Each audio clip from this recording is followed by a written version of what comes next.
He walked into the morning and did not come back. No tomb, no mourning rite, no body found in the dust. 5 words in Genesis cover the entire exit of the man who never died. And what those 5 words conceal when you press hard against them is the most extreme elevation in the history of created beings, a man made of dust, entrusted with the administration of heaven itself.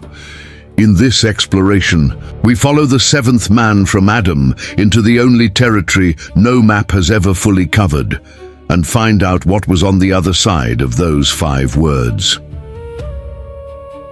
The world Enoch was born into was not innocent. By the 7th generation from Adam, the memory of the garden was still close enough to sting.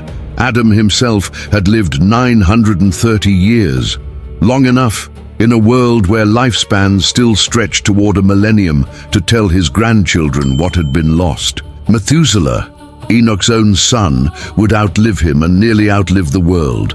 Memory traveled slowly in that age. The wound traveled with it. And what filled the space where the garden had been was not wisdom. It was weight. The weight of expelled people building lives in cracked earth. The weight of violence spreading the way fire spreads, not all at once, but following what it can consume. Cain's city, Lamech's boast. The slow conversion of sacred knowledge into practical power. By the 7th generation, most people were no longer searching for what Adam had lost. They had replaced it, built structures of meaning out of what they could see, name, possess, and trade. The memory of God did not disappear. It narrowed, the way a river narrows when the land around it dries out, still running but reduced, its banks closing in from both sides. Into this world, Enoch was born. Genesis gives him the standard genealogy: a father, an age, a son, and then, in the pattern that has been repeating without variation, something breaks. Every other patriarch in that chapter ends the same way. 3 words without exception, and he died. Enoch gets a different phrase, and Genesis gives it to him twice. Enoch walked with God. The verb is the key to everything. In Hebrew, the text does not say Enoch followed God, or feared God, or served God, though all of those are present in the tradition. It says he walked, Vayithale kh, hitpale, the reflexive intensive form of the root halak. This is not a casual motion. The hitpale voice describes an action the subject performs continuously upon himself, a walk that is also a discipline, a decision renewed each morning, an orientation maintained against the full weight of a world pointing in a different direction. Not a single moment of surrender. A posture sustained over 300 years. The name carries the same program. Chanoch, Hanvokh, drawn from the root chanach, to dedicate, to initiate, to train something toward its intended function, is the same root that gives Hebrew the word Hanukkah, the rededication of a temple that had been profaned, the restoration of a sacred space to the purpose it was built to hold. Enoch's name is not a label. It is a trajectory, a life aimed from the beginning at consecration, and the trajectory sharpens at a specific moment. Genesis 5:22 is precise about this. It is after the birth of his son Methuselah that Enoch begins the 300-year walk the text records. Something happened at that birth. Something in the act of passing life forward into an uncertain world turned the walk from ordinary faithfulness into something the text has to name twice, in a chapter where every other man simply died. What changed? Genesis does not say. That silence is not a gap, it is a door. The tradition found, when it pressed against that door, that Enoch was not merely walking in the moral sense, he was learning in the structural sense. The literature surrounding his name, most of it composed before the 1st century, drawing on traditions older still, describes a figure who was taken on journeys through the architecture of the cosmos. Not allegorically. He saw the chambers where the winds are stored. He walked the boundaries of the inhabited world and the uninhabited. He was shown the mechanisms by which the created order holds together, and what happens when those mechanisms fail. At each level of what he was shown, he was not merely a witness, he was being formed, shaped toward a function so specific that the tradition would eventually give it a title: Metatron, Prince of the Divine Presence, the being who stands closest to the throne, who mediates between the infinite and the finite, who holds the administration of heaven the way a chief steward holds the household of a king. But before the title, there is the comparison that forces itself into the frame: Elijah, the only other figure in the Hebrew record who does not have a death notice. Both men were translated. Both were taken from the earth without passing through death. The tradition holds them together in this: Enoch and Elijah, the two whose time on earth simply ended by another mechanism. But the texture of their departures could not be more different, and the difference is not accidental.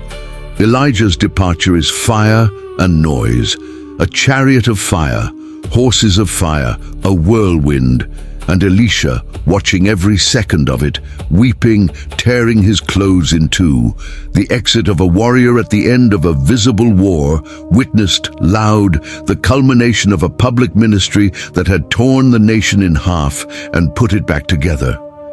Elijah leaves behind a mantle, a double portion, a successor. He departs with the sound of battle still in the air. Enoch disappears in a sentence, no witnesses named, no chariot recorded, no sound. The text says, "And he was not, for God took him." The silence of Enoch's disappearance is not absence of drama. It is a different order of drama, not the exit of a warrior, the extraction of someone who had become, by a long and patient process, too precisely fitted for the broken world to remain in it. Elijah's departure announces itself. Enoch's departure simply occurs. The question is what it announces, quietly in 5 words, about the destination. The tradition has a name for what Enoch became. The name itself sits at the edge of etymology, disputed, resisting easy origin, as all names for things that exist at the limit of language tend to do. Some trace it through Greek, metathronos, beside the throne. Others point toward the Latin Metator, the Roman officer who marched ahead of the army to survey and mark out the ground, to prepare the space for those who followed. A surveyor of what is coming, one who goes before to make the way passable. Both derivations converge on the same function: the being who stands at the threshold between the divine and the created, making transit possible. 3. Enoch, the Sefer Hekhalot, the Book of the Heavenly Palaces, among the oldest texts in the mystical Jewish tradition, describes the transformation in terms that are not metaphorical. When Enoch ascended, his flesh became fire, his veins became light, the bones of his body became live coals, every hair on his head was turned into a tongue of flame, and he was given 36 pairs of wings, 18 on each side, and his stature was extended until it filled the height of the world above, as the divine presence expanded his form to match the role being given him. He was placed on a throne beside the entrance to the 7th palace. 72 names were given him, corresponding to the names of God. The princes of the heights, the angelic orders who had held their stations since before Adam walked in the garden, were commanded to bow before him. They bowed before a man. The question this raises is not small, and the tradition does not let it collapse into sentiment. Heaven, in the architecture the tradition preserves, is not undifferentiated light. It is structured, gated, layered, administered. 7 heavens, each with its character and function and population, the channels through which understanding flows into the created world. The doors through which light, grace, mercy, and the blueprint of creation itself are distributed to what is below. These are not metaphors for the tradition that produced them. They are the mechanisms of the cosmic economy. the administrative apparatus by which the infinite presence extends itself into a creation that could not survive contact with its unmediated source, and all of it, the scope of what is enumerated in these ancient texts, 300 gates of understanding, the rivers of light, the channels through which the Torah flows into time, all of it was given to a being who had, not long before, been breathing dust in the 7th generation from Adam. The reason is not sentimental, the role requires it. The distance between the infinite and the finite is not automatically navigable. What the tradition places at that threshold, Metatron, the Prince of the Presence, is a being who has traversed it, who knows both sides, who was made of earth, walked on earth, and was taken through the seam between the orders of creation into something the earth has no category for. He stands at the gate because the gate requires someone who has crossed in both directions. Irenaeus, writing in the 2nd century, before the Hecalot literature reached its compiled form, but already thinking hard about what the translation of Enoch meant, pressed the theological claim with precision that the body taken up was real flesh, not symbol, not spirit, wearing a body like a costume, that the creature assembled from dust was not designed merely for dust, that the translation was proof that the material of humanity had always been built for a destination the fall had obscured but not erased. Here is what the text will not let us smooth over, and what the tradition insists on pressing. The initiative was God's. Enoch did not climb, he was taken.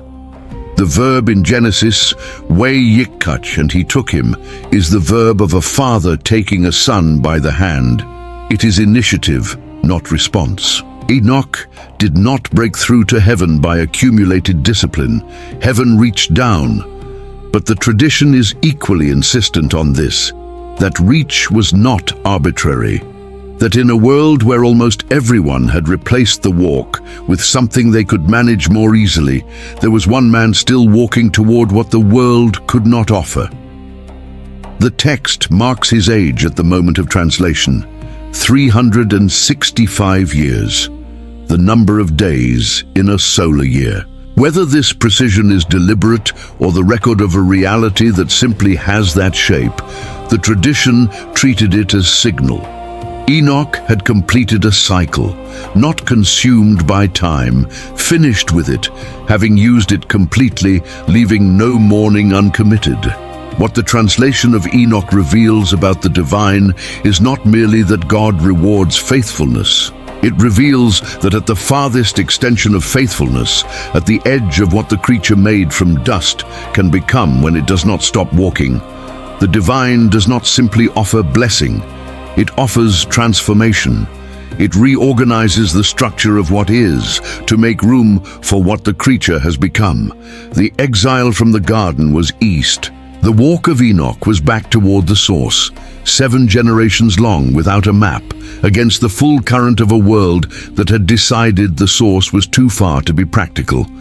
And at the end of that walk, the text does not say Enoch arrived. It says God took him. The arrival was not something Enoch accomplished. It was something that happened when the distance between the walking and the destination had been reduced to nothing by 300 years of refusing to stop. This pattern did not end with the 7th generation.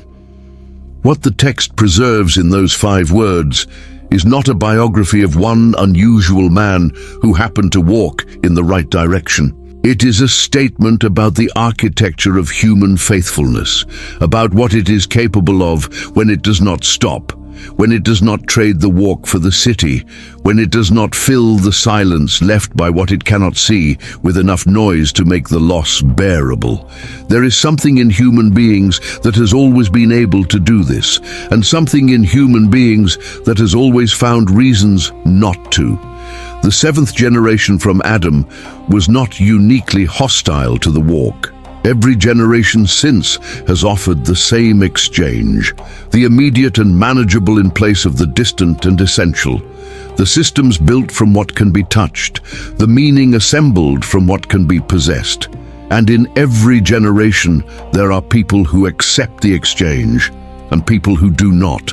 Not because the ones who do not are stronger, not because the world offers them less resistance, but because they have decided, in the hit pile, in the reflexive intensive, in the form that describes a continuous action performed upon oneself, to keep walking in the direction of what they know to be real, even when what is real cannot be demonstrated to the satisfaction of a world that has stopped looking for it. You know what this costs. The question is not whether you know the walk exists. The question is how many mornings you are willing to decide again. The gates Enoch passed through were not designed for one man. In the end, what Genesis preserves in 5 words is more than a disappearance. It is an announcement. Quiet, almost hidden inside a genealogy of names and lifespans, easy to read past if you're not paying the kind of attention the text rewards, that the direction Adam walked away from had not sealed behind him, that the creature made from dust was still pointed, at the deepest level of its construction, towards something dust alone cannot hold. Enoch walked, and then he was not. And then he was something the language of this world does not have full words for.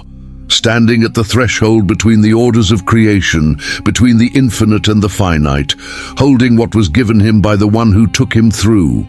A man from earth, standing where only fire had stood before. What does it mean to you? Not as theology, not as doctrine, but as a truth you carry in your own life. That the highest office in the architecture of heaven was given to someone who, not long before, was walking through the same dust you walk through.